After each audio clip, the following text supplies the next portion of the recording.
स्वागत है आप सभी लोगों का मैंगटेक के एक और नए ट्रेनिंग वीडियो में गूगल शीट के डे नंबर 7 में। आज मैं आप लोगों के लिए आया हूं हमारे गूगल ट्रेनिंग का डेटा टैब। जैसा कि मैंने पिछले सारे वीडियोस 6 वीडियोस जो बनाए हैं इसके अंदर मैंने आपको गूगल शीट की बेसिक चीजें बताई हैं। उसके बाद file, edit view, insert tab, format tab और उसके साथ ड्राइव की भी नॉलेज दी है। अब मैं आप लोगों के लिए आज जो लेके आया हूँ वो लेके आया हूँ डेटा का टैब। तो डेटा का टैब हम स्टार्ट करेंगे जिसमें आप लोगों के लिए मैं सारी इंपॉर्टेंट चीजें बताऊंगा और कुछ ऐसी लेंथी चीजें जो ज्यादा बड़ी होंगी उसको हम आगे आने वाले यानी में टैब्स के वीडियो खत्म करने के साथ साथ उनको भी कंप्लीट करेंगे। तो एक डेटा सेट मैंने आप लोगों के लिए यहाँ पे रेडी रखा है जिसके अंदर मैंने आपके लिए time stamp, name, date of joining, email ID, यहाँ पर फीस पे प्लानिंग है, कुछ नंबर्स है, उसके अलावा यहाँ पर कंट्री का नेम भी है मैंने डाला हुआ। ये एक डेमो डेटा है। तो अब हम चलते हैं, करना क्या है, सबसे पहले डेटा टैब पे जाएंगे। यहाँ पर सबसे पहला ऑप्शन आ रहा है क्रिएट फिल्टर। तो एक नॉर्मली फिल्टर लगाते हैं, अब जैसे अब यहाँ जाके 3 डॉट्स पे जो ऑप्शन आ रहा है यहाँ जाके फिल्टर लगाएंगे वही लगेगा। सेम आप यहाँ से भी डेटा पे जाके फिल्टर लगाएंगे तो आपके डेटा के हेडर में फिल्टर लग जाएगा। नॉर्मली जैसे आप यूज करते हैं फिल्टर उसी तरीके से आप यूज कर पाएंगे फिल्टर को। यहाँ पर डेटा टाइप के अंदर अगला जो ऑप्शन आ रहा है यहाँ पर हम फिल्टर को रिमूव कर देते हैं तो रिमूव का ऑप्शन भी वहां पे आ जाता है। उसके बाद अगला ऑप्शन आता है क्रिएट ग्रुप व्यूज। अब यहाँ पर ग्रुप व्यू का ऑप्शन क्या है, यहाँ पर अब जैसे ही आपने इस पे ऑप्शन पे क्लिक किया तो आपके अब सारे हेडर जो हो यहाँ पे दिखाई देने लग गए। तो मैं क्या करता हूँ, मैंने हेडर जैसे कंट्री नेम आ रहा है तो मैंने इसको क्लिक कर दिया। तो अब आप देखेंगे आपके डेटा का एक ग्रुप व्यू बन गया। जैसे कि आप एक पाइवट टेबल क्रिएट करते हैं जो आप एक्सेल में करें या गूगल शीट्स में करें, अभी मैंने आपको पाइवट गूगल में नहीं बताई है, तो नॉर्मली एक ग्रुप बन जाता है। तो इसमें क्या है, यहाँ पर आप देखेंगे कि यहाँ पर सबसे ऊपर कंट्री का नेम आ रहा है और उसके बाद उस कंट्री के पर्सन की डिटेल आ रही है। सेम इसी तरीके से यहाँ पे आ रहा है हर एक पर्सन का। अब ये क्योंकि सारे पर्सन अलग अलग कंट्रीज के हैं तो इसलिए उनके नामों के आगे यहाँ पर डिटेल्स भी डिफरेंट टाइप की आ रही है। तो अब हम एक बार इसको हटाते हैं, यहाँ से हम डेटा फॉर्मेट पे जाएंगे और यहाँ पर ये ऑप्शन आ रहा है हमारे सामने, यहाँ पर भी दिखा रहा है हमें, यहाँ पर ग्रुप को हम हटा सकते हैं। डोंट सेव का ऑप्शन आ रहा है, सेव। अगर मैं इसको सेव कर दूंगा तो ये ऑटोमेटिकली सेव हो जाएगा। बस मुझे हमेशा जाकर यहाँ पर डेटा फॉर्मेट में मुझे यहाँ पर बना बनाया ग्रुप मिलेगा। जैसे यहाँ पर हम मैं देखेंगे ऑप्शन व्यूज में जाके, सॉरी ये रहा ग्रुप बाय, ठीक है, मैं इस पर क्लिक करूंगा तो ये ऑटोमेटिक बन के आ जाएगा। तो मुझे ये चाहिए तो मैंने बना लिया। अगर मैं किसी और बेस पे बनाना चाहता हूँ, अभी के लिए मैं इसको रिमूव कर देता हूँ। अब मैं किसी और बेस पे बनाना चाहता हूँ तो मैं सेम तरीके से डेटाबेस पे जाके नेम वाइज बनाना चाहता हूँ या डेट ऑफ ज्वाइनिंग के हिसाब से बनाना चाहता हूँ तो मैंने उस तरह से किया। अब कहीं पे 2% सेम डे पे ज्वाइन हुए होंगे तो दो देखिए दोनों आ जाएंगे, वो ग्रुप की तरह से क्रिएट हो जाता है एक ग्रुप यहाँ पर। अब हम इसको करते हैं क्लोज और चलते हैं अपने, इसको अभी डोंट सेव करते हैं अगले टैब के ऑप्शन पे जो कि हमारे सामने आ रहा है यहाँ पे क्रिएट फिल्टर व्यू। तो जैसे ही मैंने फिल्टर व्यू पे क्लिक किया तो अभी यहाँ पर इसने मेरे डेटा को फिल्टर भी लगा दिया और ऊपर एक टेम्परेरी फिल्टर व्यू लिख के दे दिया डेटा। अब मैं इसको सेव कर सकता हूँ। मुझे करना क्या है, मैं चाहता हूँ कि मेरे को ना एक फिल्टर बना के रख लेना है। मैं हमेशा ना यहाँ पर क्वार्टरली मंथली के हिसाब से फिल्टर देखता हूँ। मान लीजिए मैंने यहाँ पर हाफ ईयरली का फिल्टर देखना है या क्वार्टर का देखना है तो मैंने मंथ और ये हटा के ओके कर दिया और अब उसके बाद मैंने इस फिल्टर को यहाँ पर सेव के ऑप्शन पे क्लिक कर दिया और मैंने इसको यहाँ पर नाम दे दिया QTY और उसके बाद इसको सेव कर दिया। तो ये मेरा एक फिल्टर व्यू सेव हो गया। अब मैं कभी भी इस फिल्टर व्यू को जाके, अभी मैं यहाँ से इसको बंद कर देता हूँ, इसको यहाँ से हटाते हैं, डेटा में जाऊंगा तो यहाँ पर देखिए मेरे पास आ गया क्वार्टरली का, ये रहा। मैंने इसको क्लिक किया तो same as it is quarterly का मेरा जो यहाँ पर डेटा है वो शो होने लगा मुझे। अब इसमें डेटा में जैसे ही इंक्रीमेंट होगा यानी और भी बढ़ता चला जाएगा तो ये डेटा उस तरह से बढ़ जाएगा और कम होगा तो उस तरह से कम हो जाएगा। यानी मेरा एक फिल्टर सेट हो गया, मैंने उसको एक बुक मार्क कर लिया अपना कि ये मेरा क्वार्टर का फिल्टर है। जब भी मुझे हमेशा देखनी है उसमें जाके यहाँ पे क्लिक करना है। अभी मैं इसको यहाँ से क्लिक करके इस तरह से हम बंद कर सकते हैं। उसके बाद हम डेटा के टैब में अगला ऑप्शन को देखते हैं हमारे। तो अगला ऑप्शन हमारे सामने आ रहा है चेंज व्यू। तो सेम वही चीज जो हमने ग्रुप बना के, चाहे वो हमारे ग्रुप व्यू वाइज हो चाहे वो फिल्टर व्यू वाइज हो, सारे ऑप्शन आपको यहाँ पे दिखेंगे। आप क्लिक करेंगे, जैसे ही आप क्लिक करेंगे तो इस तरह से शो हो जाएगा जो आपने बनाया। बाकी उसमें कुछ एडिटिंग वगैरह करनी है, रीनेम, डुप्लीकेसी बनाना है, डिलीट करना है, सारी चीजें आपको यहाँ पे दिखने लगेगी। आप यहाँ से क्लिक करके उसको डिलीट, डुप्लीकेसी या जो भी करना चाहते हैं उसके अगेंस्ट एक्शन ले सकते हैं। इसके बाद व्यू ऑप्शन यहाँ पर आ रहा है, इसके अंदर डिलीट ऑल टैब व्यूज आ रहा है। हमने जो जो अलग टैब्स के व्यू बनाए थे हम एक साथ चाहते हैं, हम डिलीट करना चाहते हैं तो एक साथ हम यहाँ से डिलीट कर सकते हैं। अब देखिए यहाँ पर कोई नहीं आ रहा तो हमें बनाने के लिए दोबारा से ग्रुप करना, क्रिएट करना पड़ेगा। मान लीजिए मैंने फिर से यहाँ जाकर और डेट ऑफ ज्वाइनिंग के हिसाब से बना दिया। तो अब ये हो गया, मैं इसको सेव कर सकता हूँ। यहाँ मैंने सेव कर दिया, तो अभी ये वापस इस तरह से दिखाई देने लगेंगे। यहाँ पर ये देखिए, अब यहाँ पर आप देखेंगे ऑप्शन के अंदर और भी चीजें आ रही हैं। तो यहाँ पर क्या आ गया, गेट लिंक व्यू, रीनेम आ गया, डुप्लीकेट बना सकते हैं इसी का आप, इसको रिफ्रेश कर सकते हैं, यानी आपको लगता है कि डेटा पूरा नहीं आ रहा तो रिफ्रेश कर सकते हैं, डिलीट कर सकते हैं व्यू को, डिलीट ऑल व्यूज का ऑप्शन भी आ गया, वो भी हम यहाँ से कर सकते हैं। तो यहाँ पर मल्टीपल ऑप्शन आपके इसके यूज करने के लिए मिल जाते हैं। एज पर डिपेंड आपको इसका क्या यूज करना है इसके हिसाब से। अब हमारा अगला ऑप्शन जो आ रहा है स्लाइसर का, उससे पहले हम यहाँ पर अपने व्यू को हटा लेते हैं। तो अब हम चलते हैं स्लाइसर के ऑप्शन पे। स्लाइसर आपके लिए क्या करके देगा, डेटा के टैब में जाना है, स्लाइसर का ऑप्शन दिख रहा है, मैंने क्लिक कर दिया। तो अब मैंने जैसे यहाँ पे क्लिक किया तो देखिए स्लाइसर के लिए एक राइट हैंड साइड पे एक टैब खुल गया। अब इसके अंदर मल्टीपल ऑप्शंस आ रहे हैं, यानी जो मेरे हेडर्स हैं वो यहाँ पे दिखाई दे रहे हैं। स्लाइसर यानी एक फिल्टर बनाना है, मुझे क्या करना है, मेरे को चाहिए यहाँ पर फीस पेइंग के हिसाब से मैंने क्लिक कर दिया, तो यहाँ पर एक फिल्टर व्यू बन गया और अब मेरा ये अप्लाई हो गया। अब मैं इसको क्लिक करता हूँ और मैं इसको कहीं भी ले जाके रख लेता हूँ। मान लीजिए मैंने इसको यहाँ पर जाकर या एंड में कहीं छोटा करके, इसका साइज हम यहाँ से कम ज़्यादा कर सकते हैं, मैंने यहाँ पर इसको लगा दिया। अब बस मुझे ये फिल्टरेशन जो मैंने अभी तक वहाँ करा था, मुझे यहाँ पे करना है। मैंने मंथ पे सेलेक्ट किया तो मंथ वाइज दिखेंगे मुझे, हाफ ईयरली करूंगा, हाफ ईयरली और मंथली करूंगा वो दिखेंगे। तो यहाँ पर वो सारे ऑप्शन दिखेंगे जिस तरह से आप करना चाहते हो, और कितने ड्रॉप डाउन उसके अंदर हैं वो भी आपको यहाँ पे दिखने वाले हैं। बाकी क्लियरिंग का ऑप्शन है, सेटिंग्स, फिल्टर, टैब्स, व्यूज का ऑप्शन यहीं से आ जाएगा आपको। उसके अलावा यहाँ थ्री डॉट्स के ऊपर आप क्लिक करेंगे तो आप स्लाइसर को एडिट कर सकते हैं, यहाँ पर कॉपी स्लाइसर कर सकते हैं, डिलीट कर सकते हैं। बाकी सेट करंट फिल्टर ऐसे डिफॉल्टर भी कर सकते हैं। उसके अलावा आप स्लाइसर पे क्लिक करते हैं तो यहाँ पर कस्टमाइजेशन का ऑप्शन भी दिखता है, जहाँ पर आप इसका नाम चेंज करना, टाइटल का, यानी आप चाहते हैं कि इसको मैं सिर्फ फीस का ऑप्शन रखना चाहता हूँ, मैं यहाँ पे फीस मैंने ओके किया तो फीस हो गया। इसके यहाँ पर आप देखोगे तो इसके वर्ड्स चेंज हो सकते हैं, यहाँ पर साइज भी अप एंड डाउन हो जाएगा। उसके अलावा बोल्ड, इटालियन, और यहाँ पर ऑटो का ऑप्शन आपको सामने दिख रहा है, ये कलर्स के ऑप्शन है। तो जिस तरह से मैं कलर भी चेंज कर सकता हूँ, बैकग्राउंड कलर चेंज करना है तो वो भी कर सकता हूँ। तो ये सारा ऑप्शन स्लाइसर के अंदर आ जाते हैं। स्लाइसर बड़ी यूनिक चीज़ है, जब कभी भी आप रिपोर्ट क्रिएशन करेंगे तो उसमें आप इसको लगाते हैं।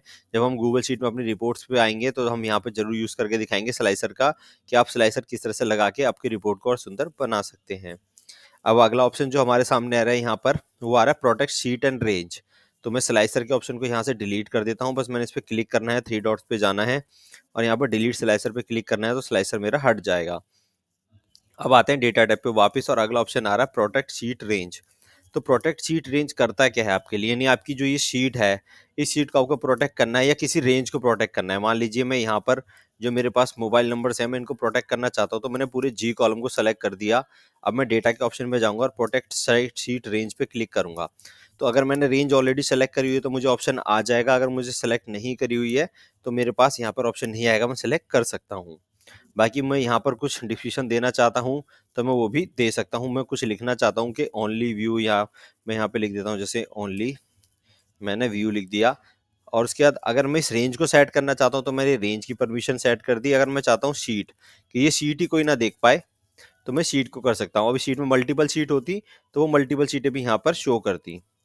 जैसे अब मल्टीपल शीटें हैं तो मल्टीपल शीटें भी शो करेंगी, जिसको आप लॉक करना चाहते हैं उसको कर सकते हैं। मैं रेंज को करना चाहता हूँ तो रेंज को कर सकता हूँ। उसका सेट परमिशन करूंगा तो ये मुझसे ऑप्शन देगा यहाँ पे, कि यहाँ पर आपको जो दिखा रहा है कि शो, यहाँ पर ये कि ओनली व्यू वाला दिखा रहा है या कस्टम। अब मैं ओनली व्यू यानी ये आपको दिखाई देगा, सिर्फ ओनली यू आपके लिए है।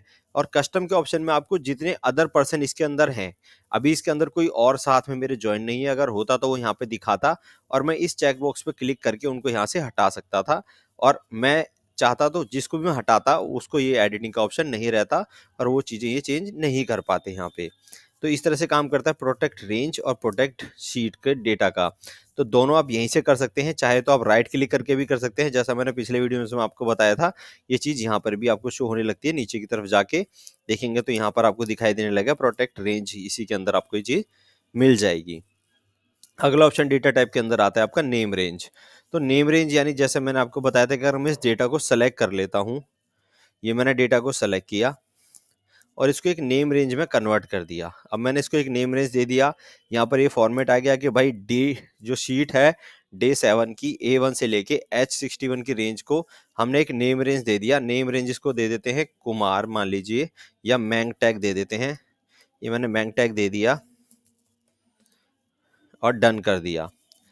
तो ये अब मेरे से कह रहा है कि इनवैलिड नेम है क्योंकि स्पेस है, मैंने हटा दिया, डन करा। तो ये एक रेंज बन गई। अब इस रेंज को मैं कहीं भी यूज कर सकता हूँ। ज्यादातर इसका यूज फॉर्मूलेस के अंदर आता है। तो वो कैसे होगा, जब हम अपने फॉर्मूले सेक्शन को सीखेंगे तो वहां पे हम यूज करके दिखाएंगे। बाकी अब ये डेटा एक नेम रेंज बन चुका है, यानी ये पूरा डेटा एक ही बस मैंग टैग लिखने से मुझे शो होने लगेगा। मैं कहीं पे भी मैंग टैग लिखूंगा तो ये मुझे शो होने लगेगा। बाकी मैं एक बार चेक कर लेता हूँ, इस तरह भी दिख जाता है, नहीं इस तरह से कुछ नहीं दिखेगा ये आपको। तो इसको आपको फॉर्मूलेस के अंदर, जब मैं इंपोर्ट रेंज या अदर कोई फॉर्मूलेस लगाऊंगा तो वहां पर मैं नेम रेंज का यूज करके दिखाऊंगा कि नेम रेंज आपको किस काम आती है। तो इस तरह से बनाते हैं हम नेम रेंज। अगला आ रहा है नेम फंक्शन। तो एक यूनिक सब्जेक्ट है नेम फंक्शन अपने आप में ही। तो इसको अभी हम नहीं छेड़ेंगे। इसके और डेटा वैलिडेशन, इन दो चीज के लिए मैं अगला वीडियो आपका बनाऊंगा, क्योंकि दोनों अपने आप में एक बड़े टॉपिक हैं। तो ये दोनों मैं अगले वीडियो में कवर करूंगा। अभी हम चलते हैं अगले ऑप्शन पे, जो आ रहा है हमारा कॉलम का। यहाँ पे कॉलम स्टेट, यानी कि अब इस कॉलम के, अब मेरे पास यहाँ पर जितने भी कॉलम्स हैं ए बी सी डी, इन सब में कोई ना कोई डेटा है। लेकिन इन डेटा का एक क्विक ओवरव्यू मुझे देखना है या क्विक फॉर्मेट देखना है, कि मैं चाहता हूँ कि एक छोटी सी मुझे स्टेटस दिख जाए इसका। तो मैंने क्लिक किया तो देखिए ऑटोमेटिकली एक मुझे कॉलम चार्ट या कुछ उसने बना के दे दिया। अगर मैं इसको आगे की तरफ बढ़ाऊंगा यहाँ से, तो ये देखिए अब ये डेट और ज्वाइनिंग वाली डेट पे आ गया, उसके साथ यहाँ मेल आईडीज पे आ गया। तो ये कॉलम सा बना रहा है। यहाँ पर आप देख रहे हैं, यहाँ पर देखिए मुझे इसने दिखा दिया, क्योंकि डिपेंड करता है कि मुझे को किस डेटा पे यूज करना है। अब ये देखिए मुझे यहाँ पर फीस पेइंग वाले ऑप्शन पे ये बहुत सही यूज हो रहा है कि मंथली की मेरी फीस ज्यादा आ रही है, क्वार्टरली की कम है, हाफ ईयरली की बहुत ज्यादा कम है। तो ये इस तरह से शो हो रहा है। अब मैं इसमें चाहता हूँ कॉलम कम ज्यादा करना और रोज कम ज्यादा करना, तो वो यहाँ पे ऑप्शन मेरे पास है। जैसे ही मैं यहाँ देखूंगा तो आप देखेंगे यहाँ इस वाले कॉलम में आपको दिख जाएगा कि नीचे की तरफ रोज होती जा रही है। तो मैं माइनस नहीं करना चाहता, पूरा डेटा चेक करना चाहता हूँ, तो मैं ये चीज पूरे डेटा के अंदर रखूंगा। तो कभी भी आपको डेटा के अंदर एक शॉर्ट व्यू में देखना हो कि आपको शॉर्ट रिपोर्ट्स देखनी है, तो उसके लिए आप ये यूज कर सकते हैं। कॉलम स्टेट का ऑप्शन बहुत अच्छा ऑप्शन है और वेरी यूजफुल है ये आपके लिए। तो उसके बाद अगला ऑप्शन इसमें आता है डेटा वैलिडेशन। जैसा मैंने बताया, ये मैं आपको अगले वीडियो में बताऊंगा, क्योंकि अपने आप में एक लेंथी टॉपिक है और बहुत ही यूनिक टॉपिक है, जिसका बहुत ज्यादा यूज करने वाले हैं नॉर्मली शीटों के अंदर। अगला ऑप्शन आता है आपका डेटा क्लीनअप। तो डेटा क्लीनअप के अंदर मल्टीपल ऑप्शन आते हैं। 3 ऑप्शन आपको यहाँ दिख रहे होंगे। यहाँ पे क्लीनअप की सजेशन आ रहा है, रिमूव डुप्लीकेट और ट्रिम का ऑप्शन। तीनों क्या करते हैं, सबसे पहला ऑप्शन आ रहा है आपका क्लीनअप। तो जैसे ही मैं यहाँ डेटा पे कंट्रोल ए करके सेलेक्ट कर लेता हूँ, डेटा में जाता हूँ, डेटा क्लीनअप और क्लीनअप सजेशन मैंने क्लिक किया, तो इसने मुझे सजेशन दे दी। यहाँ पे देखिए मल्टीपल सजेशन मुझे दे रहा है। मेरे डेटा में कहीं पे कुछ गलती होगी, कहीं स्पेलिंग मिस्टेक होगी, कहीं इसको लगेगा कि मैंने यहाँ पर एक्स्ट्रा स्पेस डाला हुआ है या कोई फॉर्मेट मेरा किसी चीज़ का सही नहीं है, तो उन सबके सजेशन मुझे यहीं पे देने वाला है। मैं उन सजेशन को या तो एक्सेप्ट कर सकता हूँ या रिजेक्ट कर सकता हूँ। अगर मुझे लगता है कि मैंने सही लिखा है, मैंने गलत नहीं लिखा है, मैं एक्सेप्ट नहीं करके इग्नोर कर सकता हूँ। लेकिन मुझे लगता है कुछ चेंजेस मुझे चाहिए, तो मैं यहाँ से देख सकता हूँ। तो जैसे यहाँ मुझे दिखा रहा है कि नंबर के अंदर देखिए स्पेस है, मैंने यहाँ पे जानबूझ के डाला हुआ है, ताकि आप लोगों को पता चल पाए कि यहाँ पे मैंने स्पेस डाला हुआ है और वो यहाँ पर पकड़ रहा है। तो इस तरह से काम करता है ये आपका क्लीन अप सजेशन, जो आपके लिए काम करके देगा। आपके डेटा में कहीं पे कोई गलती है, कॉलम्स को भी आपके लिए हेडर करके देगा और अलग से उसको फाइन भी करेगा। उसके बाद अगला ऑप्शन इसके अंदर है रिमूव डुप्लीकेट। तो रिमूव डुप्लीकेट आपके लिए क्या करके देगा, अब जैसे यहाँ पर आपको मैं फी पे के कॉलम पे जाता हूँ और यहाँ पर मैंने डेटा में गया और रिमूव डुप्लीकेट के ऑप्शन से जाके मैंने रिमूव डुप्लीकेट कर दिया, जबकि मैंने यहाँ पे 3 ही चीज दे रखी है, एक क्वार्टर, एक हाफ ईयर, एक मंथ। अब मैं रिमूव डुप्लीकेट करूंगा इसमें, तो यहाँ पर मेरे को ये मेरे से सजेशन पूछा कि टोटल 68 रोज हैं, एक कॉलम आपने सेलेक्ट किया है और एक 68 रोज के अंदर डेटा है। मैंने कहा मेरे डेटा के अंदर हेडर है, अगर हेडर नहीं है तो यहाँ पर एफ कॉलम लिखा रहा है। लेकिन जैसे ही मैंने हेडर पे क्लिक किया तो आप देखेंगे यहाँ पर उसका कॉलम का नाम आ गया, और मैंने अब यहाँ से रिमूव डुप्लीकेट पे क्लिक किया। जैसे ही क्लिक किया तो इसने मुझे बताया कि 61 डुप्लीकेट हटा दिए हैं उसने और 3 यूनिक छोड़े हैं। मैंने ओके किया तो यहाँ पर आप देखेंगे यही आ गया। तो ये होता है रिमूव डुप्लीकेट, यानी अपने डेटा में कहीं भी डुप्लीकेसी आपको फाइंड होती है तो आप यहाँ से इजीली इस तरह से क्लिक करके हटा सकते हैं। मैं कंट्रोल जेड करके सारी चीजें वापस ले आता हूँ। अगला ऑप्शन उसके अंदर क्या आ रहा है, अगला अंदर ऑप्शन देखेंगे तो वो आ रहा है ट्रिम का। ट्रिम यानी एक्स्ट्रा स्पेस को रिमूव करने के काम आता है। ये मेरा डेटा है, इसके अंदर मैंने 2 चीजों में स्पेस दिया हुआ है, तो मैंने इसको यहाँ जाके डेटा में जाके क्लीनअप में जाके ट्रिम पे क्लिक कर दिया। तो आप देखेंगे इसने कहा कि ट्रिम में एक स्पेस इसने हटा दिया है जो उसको सेलेक्ट में दिख रहा था, लेकिन डेटा मेरा अभी भी ठीक नहीं हुआ। क्यों? क्योंकि ये एक्स्ट्रा स्पेसिस को ठीक करता है। इसके हिसाब से एक स्पेस हर एक नॉर्मली होता है। जैसे मैं यहाँ पर जाता हूँ कि मल्टीपल स्पेसिस मैं दे देता हूँ इस डेटा के अंदर, मैंने यहाँ पे गया, मैंने मल्टीपल स्पेस दे दिए, बहुत सारे स्पेस दे दिए, तो अभी सारे स्पेसों में से सबको हटा देगा, लेकिन एक स्पेस तब भी छोड़ेगा इस वाली रेंज के अंदर। क्यों? क्योंकि ये सिर्फ एक्स्ट्रा स्पेस हटाता है, एक स्पेस आपके लिए हमेशा छोड़ेगा। तो ये देखिए डेटा में इसने यहाँ पर सेलेक्ट करके एक के अंदर एक स्पेस छोड़ा है। अगर मैं डबल क्लिक करके देखूंगा और एक बार बैक प्रेस करूंगा तो देखिए डेटा ठीक हो गया। तो इस तरह से काम करता है आपके लिए ट्रिम का ऑप्शन। जैसे ये नॉर्मली फॉर्मूला भी होता है और यहाँ पे ऑप्शन आपको शो भी हो रहा है और आपके लिए ट्रिम करके डेटा आपको देता है। उसके बाद अगला ऑप्शन आ रहा है यहाँ पर स्प्लिट टेक्स्ट टू कॉलम। अब आपको किसी तरह का डेटा स्प्लिट करना है। जैसे मेरे पास यहाँ पर मेल आईडीज लिखी हुई है मल्टीपल। अब मैं चाहता हूँ इन मेल आईडीज को एट द रेट के बाद मैं स्प्लिट कर दूं। तो मुझे करना क्या है, मेरे को इस डेटा को सेलेक्ट करना है और उसके बाद मुझे यहाँ डेटा के ऑप्शन पे जाके स्प्लिट पे क्लिक करना है। जैसे मैं स्प्लिट पे क्लिक करूंगा तो एक छोटा सा विंडो देखिए यहाँ पे दिखा रहा है। यहाँ पे डिडक्ट ऑटोमेटिकली लिखा है, मुझे ऑटोमेटिकली नहीं करना है। मैंने क्लिक किया तो मुझे मल्टीपल ऑप्शन दिख गए कि आप कॉमा से हटाना चाहते हो, सेमी कॉलम से हटाना चाहते हो, स्पेस से हटाना चाहते हो या कस्टम कुछ करना चाहते हो। तो मैंने यहाँ पे कस्टम पे क्लिक कर दिया क्योंकि मुझे एट द रेट दिख रहा है मेरे सारे डेटा के अंदर यूनिकनेस। मैं चाहता हूँ कि एट द रेट से आगे सारा डेटा हट जाए या दूसरे कॉलम में चला जाए। तो मुझे एट द रेट पे क्लिक करना होगा और उसके बाद देखिए इसने सीधे का सीधा मेरे डेटा को अगले कॉलम में ले गया। लेकिन ये जब भी ध्यान रखिएगा, जब भी आप इस तरह का काम करें तो हमेशा आपका कॉलम आगे एक कॉलम का डेटा होना चाहिए, नहीं होना चाहिए। या आप अपने डेटा को लास्ट में ले जाइए अपने कॉलम्स के और वहां जाकर इस काम को करिए, क्योंकि जितने हिसाब से आप डेटा को स्प्लिट करेंगे आपको रोज और कॉलम्स आगे की तरफ बढ़ते चले जाएंगे। तो आपके आगे का डेटा को वो ओवरराइट कर सकता है। तो इसलिए हमेशा अपने डेटा को आप इस तरह रखिए ताकि आपका डेटा ओवरराइट होने का चांस ना रहे। अगर ये मुझे एट द रेट के हिसाब से नहीं चाहिए था तो मैं इसको हटा के यहाँ पे कंट्रोल जेड कर सकता हूँ। मुझे एट द रेट से नहीं चाहिए था, मुझे कॉमा या डेटा से चाहिए था। मैं इस नंबर में यहाँ पर मैं जाके कॉमा लगा देता हूँ। मैंने यहाँ जाके इस नंबर पे कॉमा लगा दिया। मैंने इन नंबर्स में कॉमा लगा दिया और सेलेक्ट करा। अब ये डेटा मैं जाता हूँ यहाँ पर स्प्लिट पे क्लिक करता हूँ तो आप देखेंगे यहाँ पे मैं कोमा पे क्लिक करता हूँ। मैंने कोमा पे क्लिक किया तो अब अगर आप जाके देखेंगे ऊपर की तरफ, सॉरी यहाँ से मैंने कॉमा हटा दिया है। मैं इसमें जाके कॉमा मैंने लगाया, कॉमा नहीं लेगा, हमें टैक्स के अंदर लगाना पड़ेगा क्योंकि नंबर्स पे है। मैंने यहाँ पर दे दिया और उसके बाद इसको मैंने इस तरह से सेलेक्ट कर लिया डेटा को, या इसी दो डेटा को सेलेक्ट करते हैं हम। अब हम डेटा फॉर्मेट में जाते हैं, टेक्स्ट टू कॉलम पे क्लिक करते हैं। कोमा का ऑप्शन के साथ ही देखिए उसने सीधा ऑटोमेटिकली यहाँ पे कॉमा हटा दिया। उसने ऑटोमेटिकली फाइंड कर लिया कि कॉमा था और कॉमा से हमने हटा दिया। तो इस तरह से देखिए अगर मेरा आगे कोई कॉलम नहीं था, उसने कॉलम क्रिएट किया और उसके बाद डेटा को इस तरह से स्प्लिट कर दिया।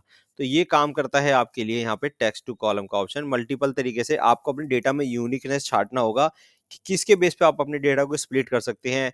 वहां पर कोई यूनिक कस्टम नंबर है, कुछ अल्फाबेट्स हैं, कॉमा है, डैश है, डेसिमल है, डिपेंड आपके डेटा के सोर्स पे करता है कि क्या आपके डेटा में सोर्स है।